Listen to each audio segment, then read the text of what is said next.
একই রক্ত, কিন্তু দুটি ভিন্ন পথ। পৃথিবীর প্রথম ট্র্যাজেডি, হাবিল ও কাবিল। পৃথিবীর সূচনা লগ্নের কথা।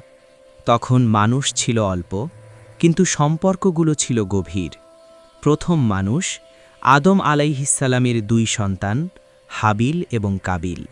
একজনের জগৎ ছিল মেষপালন, আর অন্যজন ব্যস্ত থাকত কৃষিকাজে।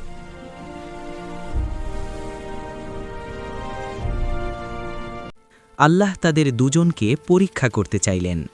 নির্দেশ এলো কোরবানি করার। কোরবানির জন্য কেন আমি আমার কষ্টের ভালো ফসল দেব? এই নষ্ট শস্যগুলোই যথেষ্ট। আল্লাহর জন্য আমাদের প্রিয় বস্তুই উৎসর্গ করা উচিত। তারা দুজনেই তাদের কোরবানি নিয়ে পাহাড়ের চূড়ার দিকে রওনা হল। আলহামদুলিল্লাহ।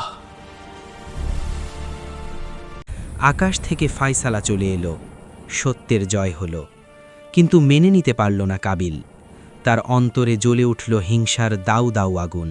তোর কুরবানি কবুল হলো আর আমারটা হলো না, আমি তোকে মেরেই ফেলবো। হাবিল শান্ত ছিল, কিন্তু কাবিলের ক্রোধ তাকে হিতাহিত জ্ঞান শূন্য করে দিল। আল্লাহ তো কেবল মুত্তাকিদের কুরবানি কবুল করেন। তুমি আমাকে মেরে ফেললেও তোমাকে মারব না। আর তখনই ঘটে গেল সেই ভয়াবহ ঘটনা।